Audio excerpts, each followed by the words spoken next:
We present to you a surgical case highlighting the management of a giant retinal tear with multiple subretinal nuclear fragments.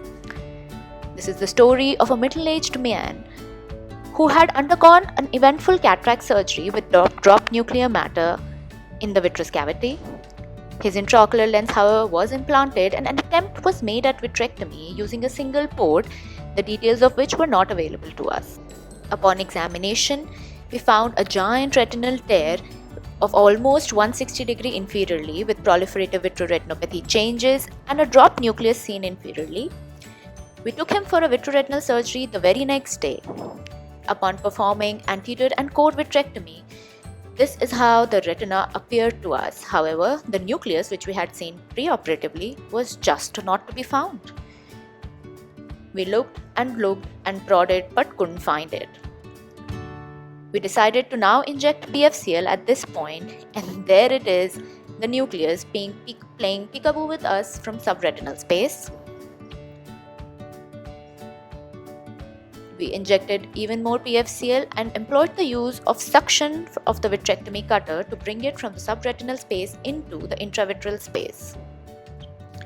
A fragmentome was then introduced at this point to emulsify and remove the giant nucleus. It took us some considerable amount of time and effort to slowly but surely emulsify this hard nucleus and remove it from the vitreous cavity.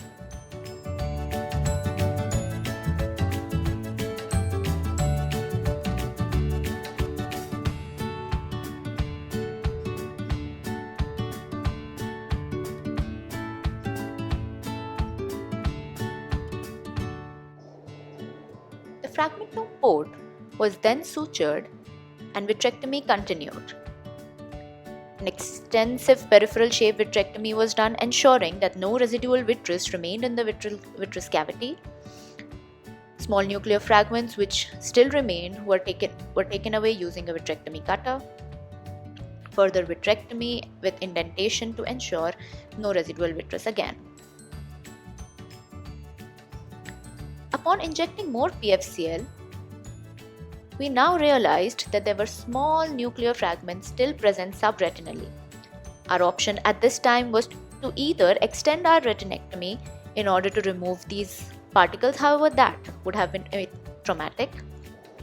We instead utilized an old blunt diamond duster to gently massage and push the small piece onto the bare area of the retina. It was a long, arduous journey that we had undertaken, but slowly the particle moved.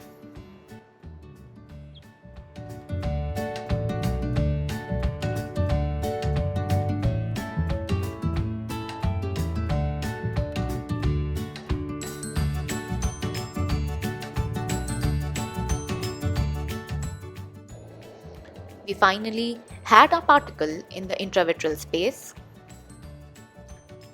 but more such subretinal fragments were seen at different locations.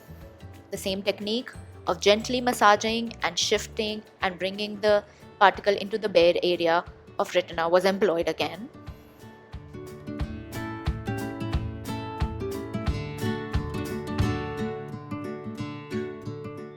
And more particles are now in the intravitreal space.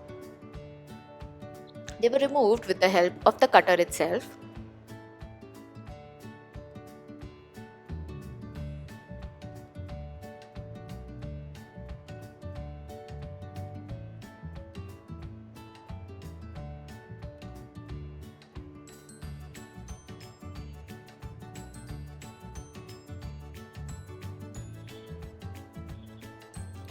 PFCL was now increased at this point in time, and we employed the use of the same old diamond duster to gently try and iron out the retinal folds that were present due to the proliferative vitreoretinal changes.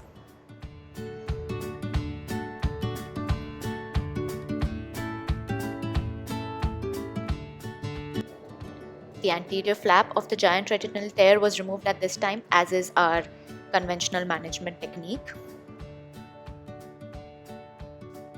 Further ironing out of the retinal folds. and once we had achieved a well-settled retina, we proceeded with extensive endolaser retinopexy of all the edges.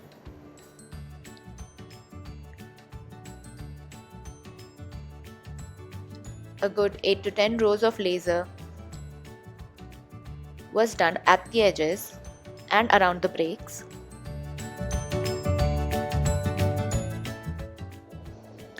Any area inaccessible to us with the endolaser probe then underwent transscleral cryopexy.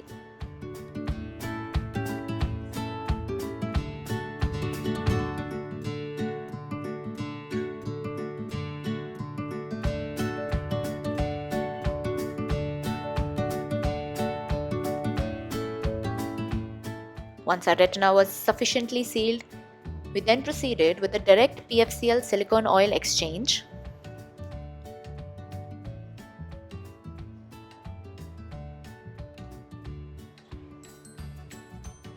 The backflush needle was kept at the edge of the PFCL first and then was employed to remove the PFCL, and we had a well-settled retina. This video is an attempt to highlight two very important points.